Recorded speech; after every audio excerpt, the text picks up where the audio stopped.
clínica, la parte de los principios bioéticos, la bioética de las máximas y de los mínimos. La clásica. ¿Perdón? La clásica. La clásica. Hipócrates.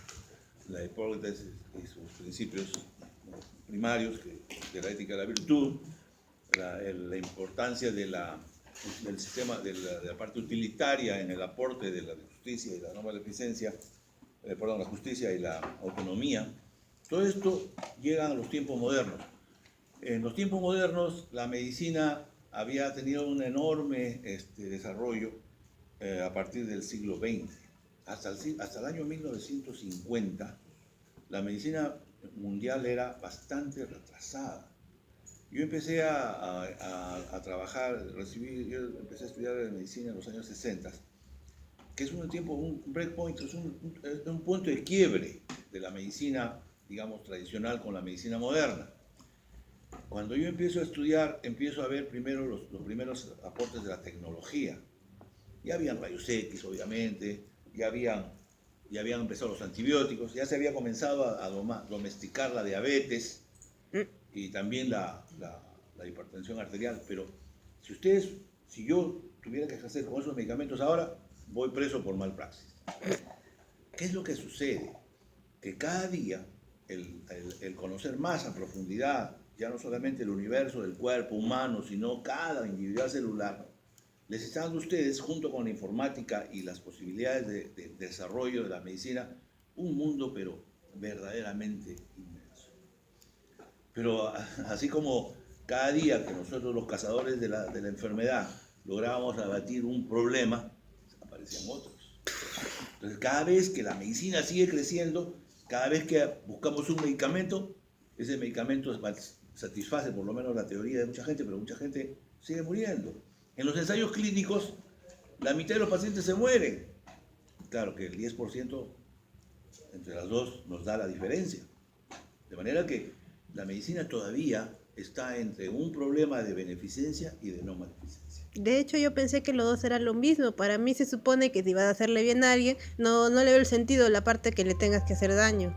No pensé que podían pasar casos así de locos. Pensé que eso lo pasaba en la política. A ver. Lo que pasa es que, digamos, ponte que yo te hago bien a ti, pero por hacerte bien a ti, le estoy haciendo mal a alguien más. No a ella misma. Por ejemplo, O a ti mismo, yo tengo un claro. medicamento que te crecen los bigotes. Te curo el cáncer, pero te crecen los bigotes. O al revés. Pues así, ¿no? Bueno, yo pienso que más que todo, por ejemplo, si me dicen para operarme, pero yo no sé totalmente cómo operar tal cosa, por ejemplo, tal órgano. Pero me dicen que lo que Salud. opere, Salud. Salud. Que Ya tratando fue. de hacerle un bien a ella, voy a hacerle daño. Ay. Ya, para mí, eso es no maleficencia. Mira, el ejemplo, exactamente lo que dices. El doctor Halsted, uno de los genios de la medicina, se le ocurrió el tratamiento del cáncer de mama. Antes de que apareciera la radioterapia, la quimioterapia, eso yo, al comienzo era lo más factible operar la mama. Y él diseñó una operación, obviamente que era, pues, tenía una lógica, ¿no? Tienes un tumor acá, pequeño, chiquito, que lo puedes palpar y después ya con aguja puedes determinar qué tamaño tiene o con aparatos más bajos sofisticados. En esa época no. Entonces empieza la mutilación de las mamas. Al año 60, en que yo estaba haciendo medicina, Halsted era el rey de la cirugía mamaria. Y la cirugía mamaria era radical. Yo le hago el bien, le curo. En algún grupo de mujeres se curaban. El 10%, el 20%, qué sé yo. Las otras no se curaban. Pero lo que hacía yo, mutilaba el aspecto humano.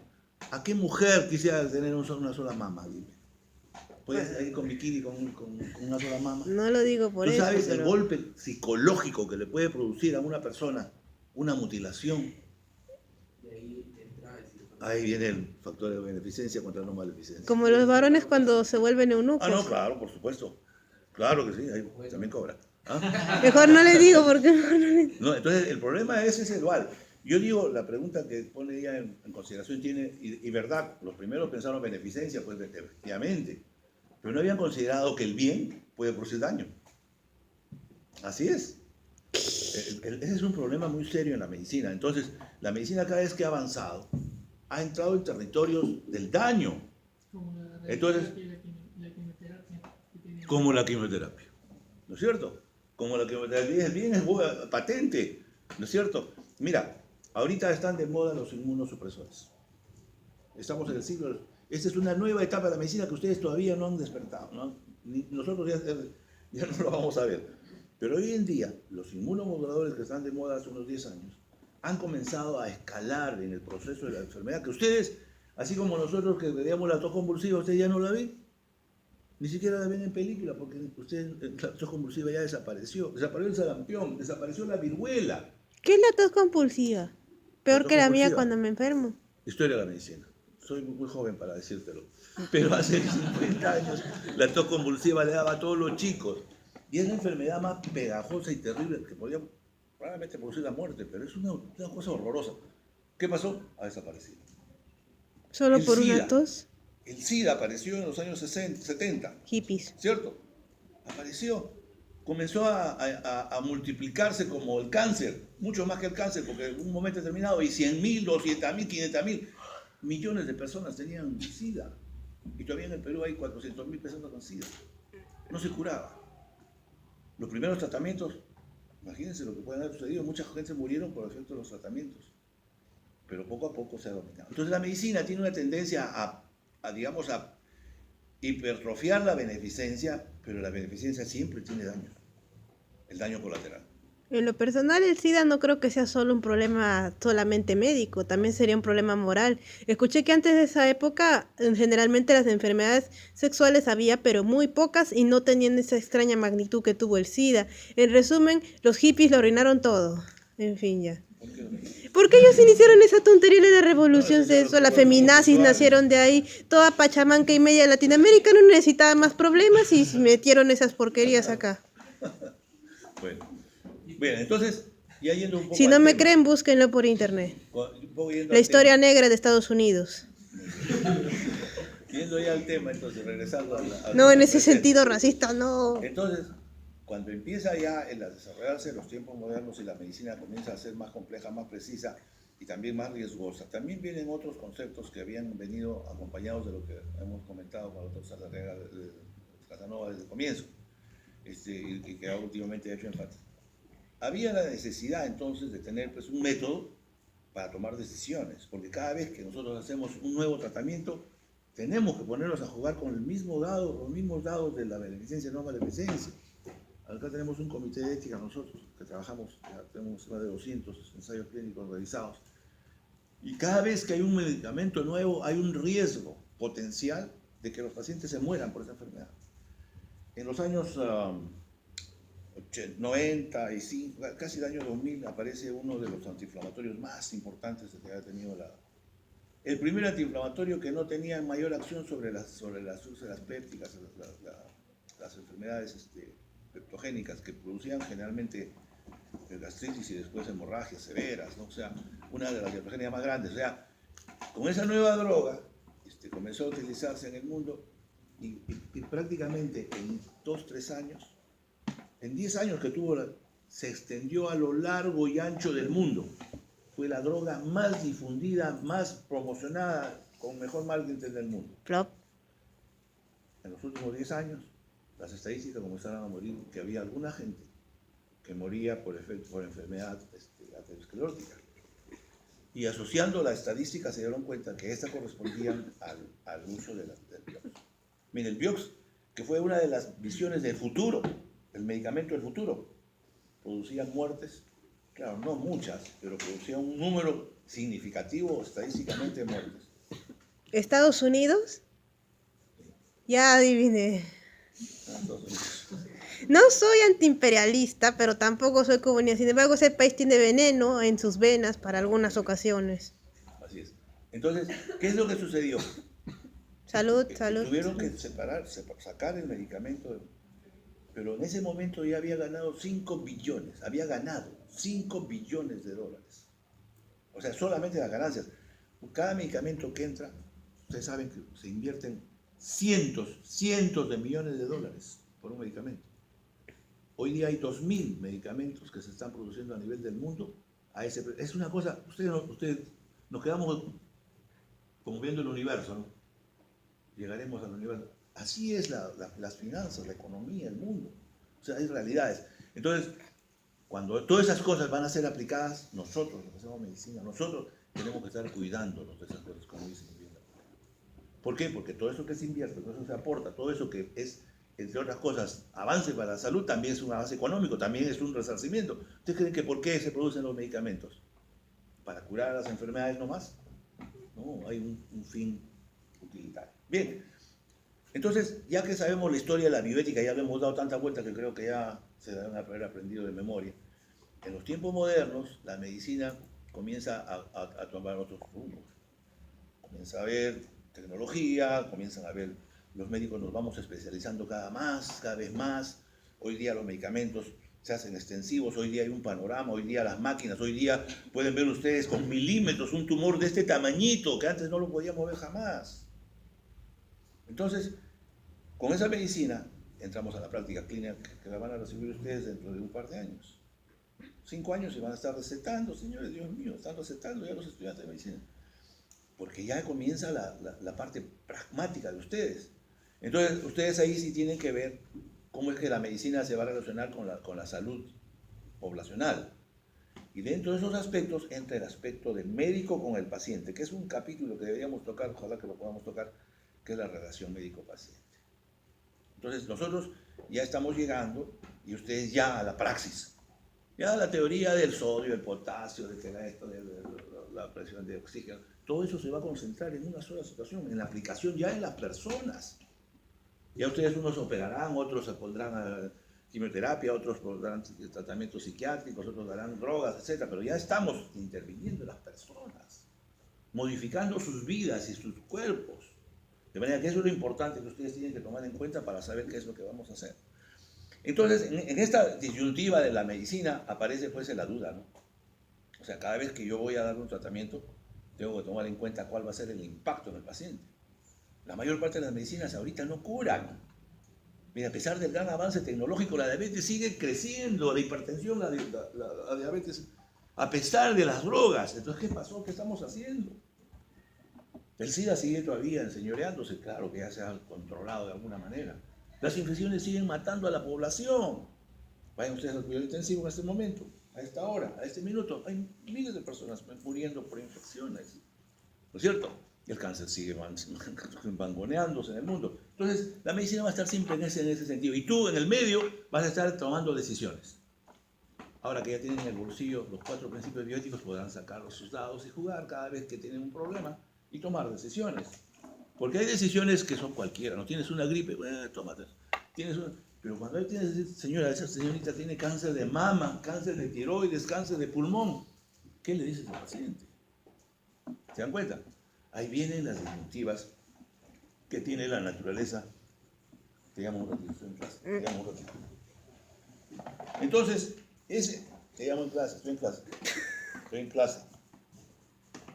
Bien, entonces, en ese sentido, sí.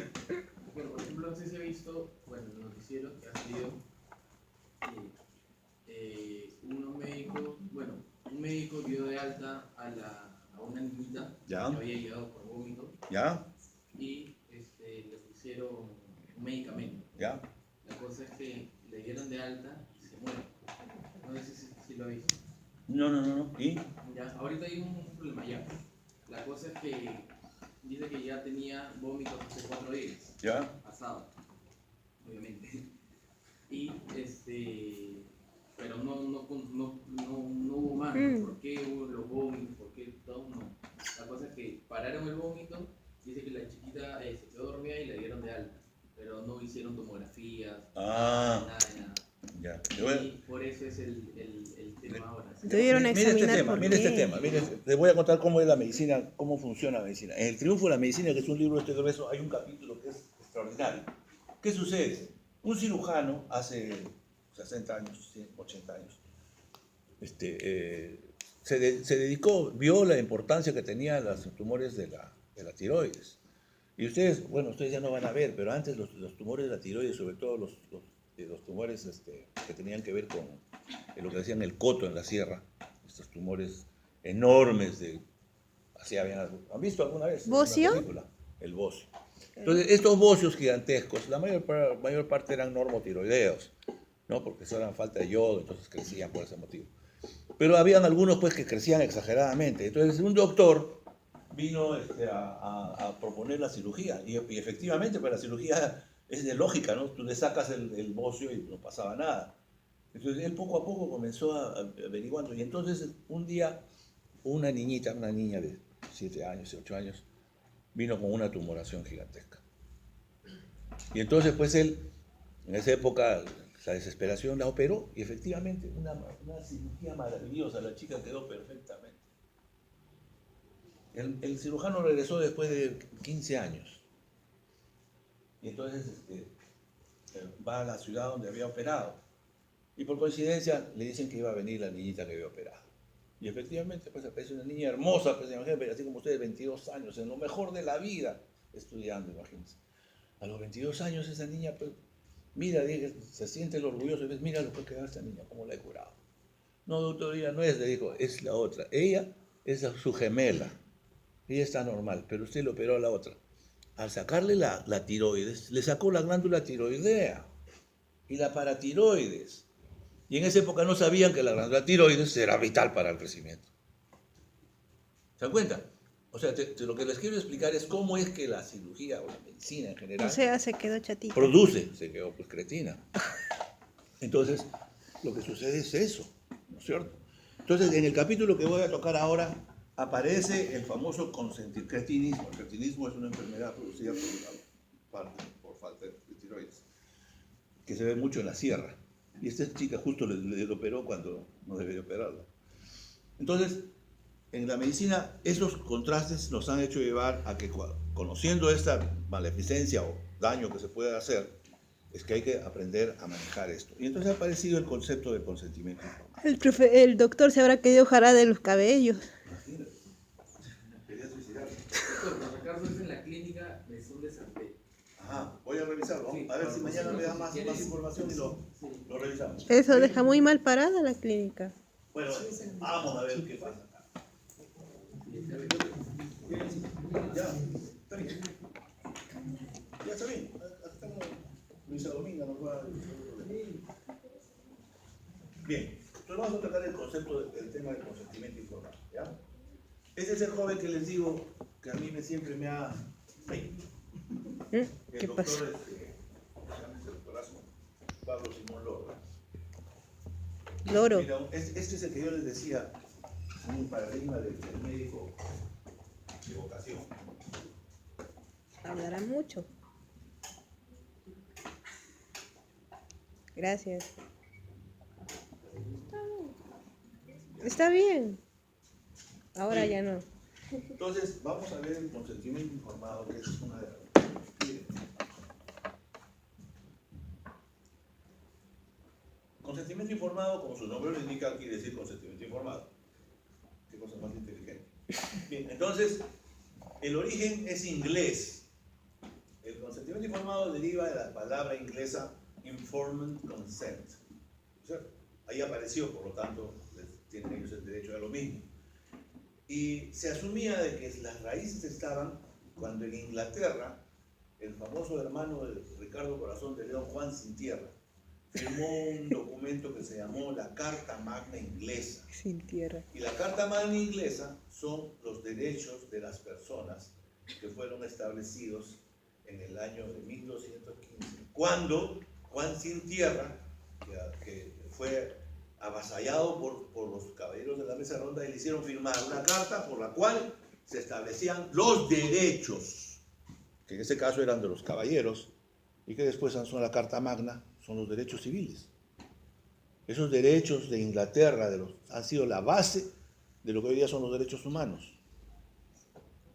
Y para eso ha pasado entre esos dos puntos la gran revolución francesa. Entonces, esto es lo importante, quiero que se acuerden. Derechos humanos es lo que en la Carta Inglesa de alguna manera reconoció la vigencia que le correspondía a el ser humano, por ser un ser humano. Muy bien. Entonces, el informed consent, el consentimiento informado es el informed consent, que es precisamente lo que hoy en día es una palabra que, utilizando el slang, cuando ustedes utilizan una palabra en otro idioma que se parece al castellano, puede decir otra cosa. Entonces, el informe, cualquiera diría, ¿qué cosa es informes? ¿Cómo se traduciría informes? Noticia, No, information. informar. Informar. Ese tiene el mismo sentido, ¿no? Informed, informar. Pero consent será lo mismo y ahí viene la idea. En un idioma suena como consentir, pero en español como consentir. Pero en el inglés, o sea, el sentido significa concertar. Oh. Y eso no lo notamos, porque eso se llama un cognate en inglés. Cuando las palabras son iguales, pueden ser diferentes. ¿No es cierto? Entonces, compartir es la palabra que utiliza en inglés y nosotros lo entendemos como consentir. ¿En serio? Wow. Entonces, esa diferencia, que es una diferencia intelectual, cerebral, lo que sea, nos hace disentir. Entonces, nosotros entendemos consentir es lo que suena, ¿no? Consentir después de informar. Pero en realidad debería ser compartir. Ese es el sentido. Bien, ya hemos oído hablar del paternalismo porque los griegos habían establecido una dictadura que duró siglos, que es lo que se conoce como el paternalismo de la medicina. Y el paternalismo de la medicina ha durado 20 siglos. ¿Cómo Porque es? el patrón de consentir, perdón, de la medicina estuvo en esa base. O sea, los mismos griegos establecieron una realidad vertical. El que sabía era el que mandaba. Y bueno, tiene cierta razón, los griegos tampoco eran locos. Pero ellos asumieron que por saber y conocer ellos, los que deberían servir o asumir la respuesta serían los discentes, los estudiantes, los enfermos, los pacientes, lo que ustedes quieran. Siempre hay alguien que dirige y hay alguien que ejecuta. Esa diferencia que un poco la puedes homologar con lo que precisamente el rey, los reyes tenían sobre los súbditos. Creo esa posición que vertical se convierte en una posición horizontal. Y por ende la medicina, de alguna manera, con el paternalismo griego y con las ideas modernas, entra en conflicto y esta relación se establece como una relación horizontal. De manera que el médico, antes de los años 70, o de los años 79, no estaba en condiciones de discutir con el médico. El médico simplemente firmaba, daba las recetas, etcétera, etcétera. No había nada contra ello. Había una dictadura del médico, que era la misma dictadura del poder frente a los súbditos. Entonces, este consentimiento informado rompe esa tradición de una manera, mira, más allá de lo que ustedes pueden entenderlo, porque no se aplica en el mismo sentido. Porque ese consentimiento informado venía a ser una especie de acuerdo a lo que establecen los propios ingleses que crean esta palabra, una situación de ida y vuelta. Un poco como un matrimonio. Cuando uno se casa, ¿no es cierto? Viene a vivir, a convivir, ¿no es cierto? ¿Alguno de ustedes es casado? Ninguno. Pero de novios, habrán novias y novios, ¿no es cierto? soy soltera. Y yo hago lo que quiero. Entonces, esa relación de novios no puede ser una relación unilateral, ¿cierto? Ni de la mujer ni del hombre. Tiene que ser compartida. Es el mismo problema que hay en la relación médico-paciente. O sea, teóricamente. Porque, ¿quién diría, pues, si tú vas con una enfermedad, ¿quién sabe la enfermedad? La sabe el médico. Pero ¿quién sufre la enfermedad? El paciente. Entonces hay un nexo entre los dos, entre el que sabe y el que soporta. Entonces, el que recibe la información o el que recibe el tratamiento, el que se le da la propuesta, es el que tiene que aceptar. Entonces, lo tradicional, volvemos a la misma situación, miren ustedes, del que hemos planteado al comienzo. El naturalismo, los liberales, el paternalismo griego, etcétera, etcétera, etcétera, que han durado siglos, contrastaron con la presencia del utilitarismo. Dice, momentito, y hay una palabra que no la ponemos aquí, porque ya no hay tiempo para, incluso en los tiempos regulares, lo que se llama la falacia naturalista. Los utilitaristas, cuando Hume, Mill, y otros más que son los que son por casualidad ingleses y que comienzan a romper el esquema tradicional del paternalismo, de la dictadura del poder llevado a los dioses casi prácticamente. Los antiguos reyes eran pues precisamente imbuidos por los dioses. O sea, Dios lo había hecho al rey de Inglaterra rey, y por eso era el rey. Y él creía que por eso era el rey.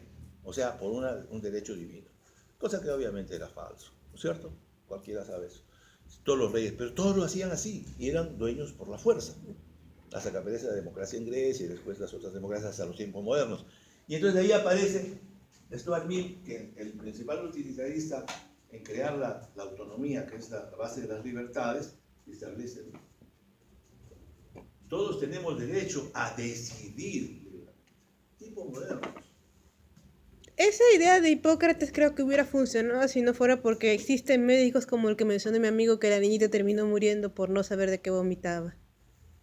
Tienes razón, pero vas presa de esta manera. Entonces la idea es, lo importante es esto. Por eso dije que creo que hubiera funcionado si no fuera porque existe gente así. Por supuesto. Pero entonces, miren lo importante que es el punto de quiebre. El problema que nosotros, los seres humanos, que vivimos en sociedad y vivimos una sociedad que nos va dando lo que nos da y recibimos y desarrollamos, estudiamos, hacemos las profesiones, vivimos, nos casamos después y morimos. Ese proceso cultural que es un proceso largo y todos lo vamos a vivir igualmente. Pero ahí lo más importante era que la medicina no podría ser el bien rotulado por el propio médico, sino la decisión está en manos del paciente. Y eso generó esta gran corriente que termina en el famoso consentimiento informado. Los ingleses, con la sabiduría de los sajones, habían establecido que una de las normas más importantes que hay en las relaciones de un país, respecto a los ciudadanos, es el concepto de la libertad. O sea, los ingleses son los primeros libertarios, ¿no? Antes que cualquier otra posición de cualquier tipo, de país, de pueblo, de etnia. Raro considerando que tienen rey hasta ahora. Así es. Entonces, el famoso hecho era de que en sus leyes habían establecido un concepto que tenía mucho que ver con los conceptos del poder cuando es ejercido por un rey, que generalmente tiene un brazo armado, ¿no es cierto? Que tiene un ejército, una policía o quien sea, que es quien cuida que se cumplan las normas. Pero las normas pueden ser totalmente sesgadas por estas personas. Y entonces creó este concepto del battery. El battery es cuando una persona sojuzga a otra contra su voluntad por la fuerza. O sea, el primer derecho del ciudadano inglés es que nadie podría agarrar a otro contra su voluntad. Es decir, tú no podías apresar a una persona en la calle, como lo hacían Robin Hood con los malos de la película, Guillermo Tell y todos esos que querían hacer las cosas a la fuerza y implementaban las leyes a la fuerza. Cosa que sigue haciéndose, pero con el derecho del hombre.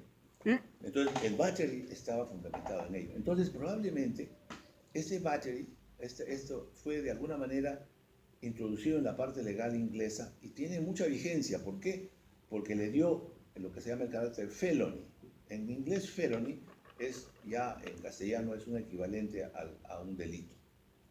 Entonces, para ellos, un delito era hacer algo físicamente a una persona que no deseaba determinada situación. ¿No es cierto? Entonces, con ese principio ahí dando vueltas, probablemente tuvo alguna trascendencia en la generación. Porque solamente hay algunas profesiones que permiten que una persona toque a otra.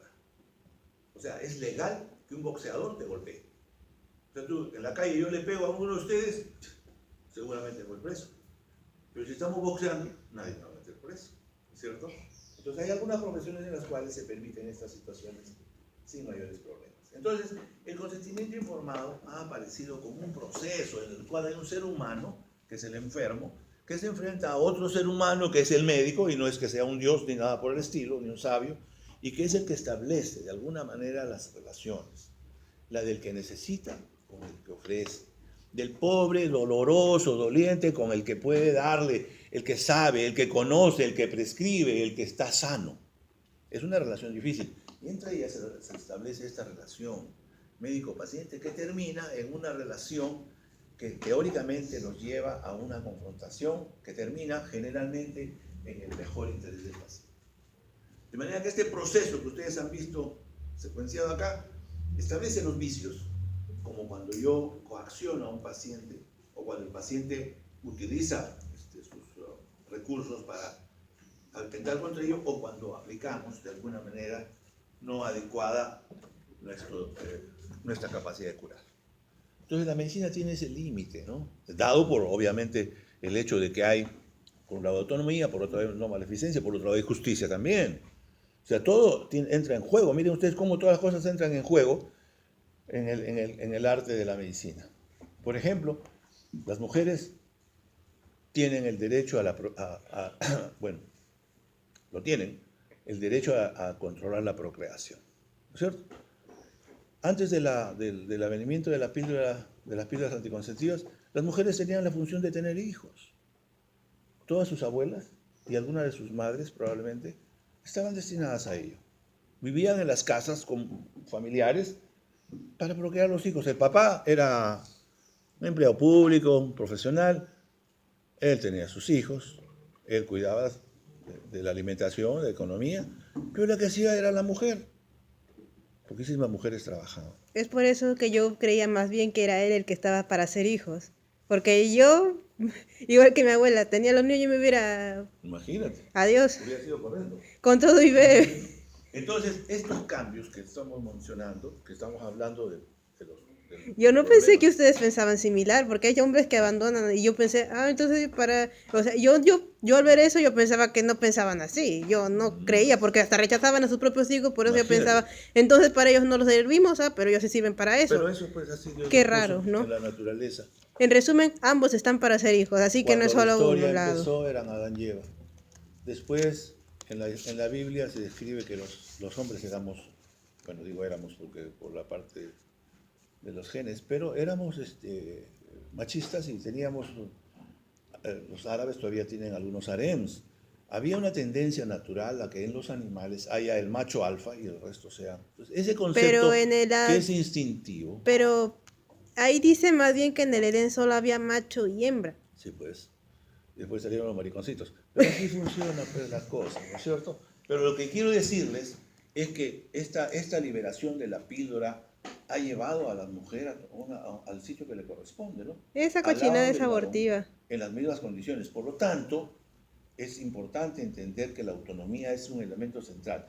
Y en esta relación que se establece, la única forma de llegar a un acuerdo en que rompa estas diferencias, tanto del paciente por un lado o del médico por el otro lado, es el consentimiento informado. Profesor, ahí también entran los derechos del niño. Yo no me opongo a que una mujer elija cuántos hijos tener, pero no me parece que por eso el niño deba pagar pato ni de un lado ni del otro. De acuerdo, totalmente de acuerdo. Muy bien. Entonces, ya con todas estas manos de pintura, comienzan a aparecer otras cosas importantes, ¿no es cierto? ¿Ustedes recuerdan, alguno de ustedes ha oído hablar de la Segunda Guerra Mundial? ¿Entre qué países sí. fue la Segunda Guerra Mundial? Alemania, Francia... No, te estoy preguntando a ti. ¿Quién ganó la Segunda Guerra Mundial? ¿Quién ganó la Segunda Guerra Mundial? ¿Quién ganó? Los aliados, muy bien. Entonces los aliados eran los países que combatían al ejército alemán, que se unió a los japoneses y a los italianos para hacer lo que fue la Segunda Guerra Mundial. Y en la Segunda Guerra Mundial, señores, que fue un holocausto terrible, murieron 40 millones de personas. O sea, el Perú entero murió, hubiera desaparecido el Perú y todas sus culturas. Entonces, cuando terminó la guerra, los vencedores hicieron un juicio que se llamó el juicio de Nuremberg.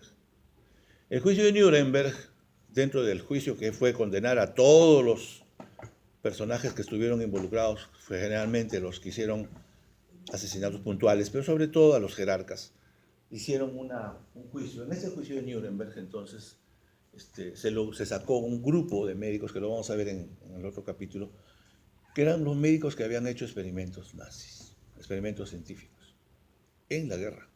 De manera que en esa época entonces apareció un juicio para los doctores, ese juicio de los doctores fue llevado, se trajeron como 50, 100, 200 acusados y de ellos se juzgaron a algunos que terminaron en la horca, médicos que por ejercer terminaron en la horca, nunca se había visto eso, aunque antes en el Código Hammurabi ya se sabía que ojo por ojo, diente por diente. De manera que el Estado, siempre controlando de alguna manera este sistema, había hecho que se tome en el juicio, como colofón del juicio, de lo que se llama el enunciado del famoso Código de Nuremberg. Entonces establecía de una manera categórica lo que se había hecho con esas personas y lógicamente se condenaba, y era parte de todo este nuevo proceso de una nueva visión de la propia medicina. Y establecía en el primer artículo, no el segundo, el tercero, en el primer artículo, así como en la ley de Dios, o como lo que fuera, el primero, o sea, a Dios, el primero, siempre es el primero, ¿no es cierto? El primer hijo, el primero, siempre hay algún tipo de privilegio. Primero era consentimiento informado. O sea, ya ellos dijeron, no le puedes hacer tú a nadie en una investigación si no le has informado, si no estás con sus respuestas, si no estás... Y lo dijeron, así que lo dicen. El consentimiento es esencial. Pero eso era pues la investigación. ¿Qué tenemos que hacer nosotros con la investigación? Pero es una raíz importante.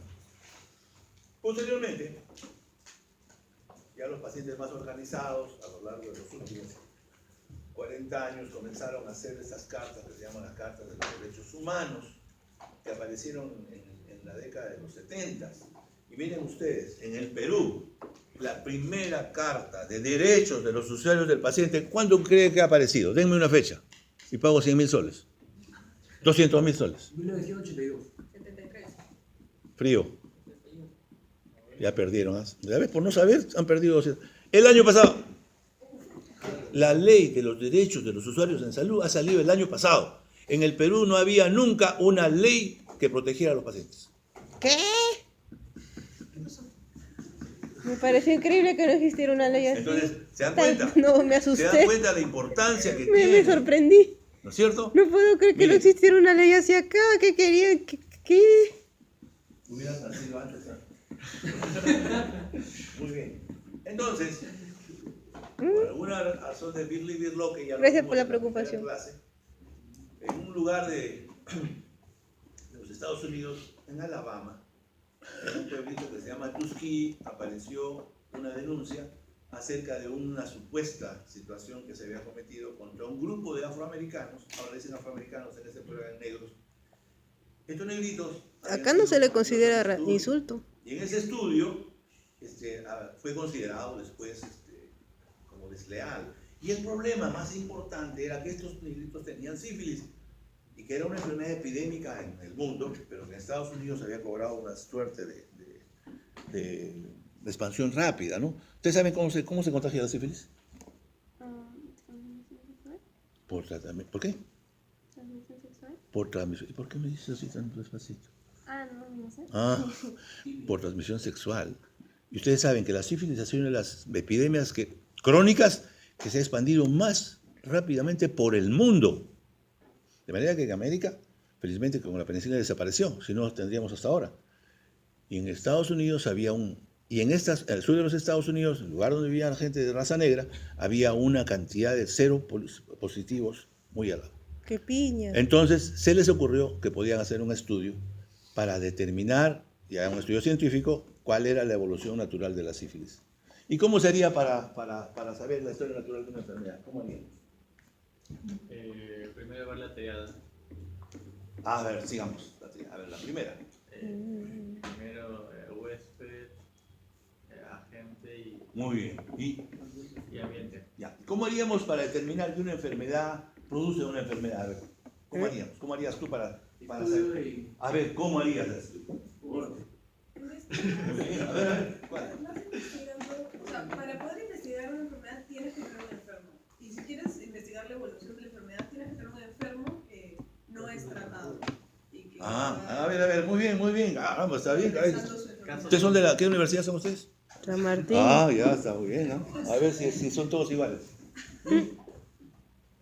le dice ella que agarra a un individuo, un sujeto, un ratón, una rata, lo que sea, enferma. ¿Y? ¿Qué es eso? Sí, ya. Ya. ¿Y? Evalúa la ¿No evolución. sería mejor dicho lo que se compañero a través de casos y controles? Está bien, de acuerdo. Perdón. A ver. A través de casos y controles. Aleluya. Ay, Dios mío, hermano. La facultad está bien, oye. Escucha, yo pensé que estábamos mal, a veces no me contestan. Muy bien, eso es. Entonces, ¿qué hicieron? Un estudio de casos y controles. Y no les preguntaron. El problema es que no les preguntaron. No les preguntaron, no, sino no les dijeron. Entonces, los negritos, que en esos tiempos les decían que le habían puesto el nombre de Bad Blood. ¿Qué quiere decir Bad Blood? No sé. No, sangre negra. No. Sangre negra. Sangre mala. Mala sangre, pues. En castellano sería mala sangre, ¿no? Entonces, los involucraron y no les dijeron. Solamente nosotros sabían que tenían mala sangre, pero no sabían lo que era. Porque no podían saber lo que era.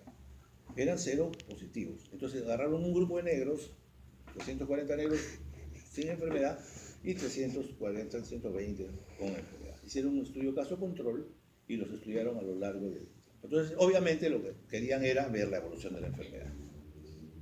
Preguntado,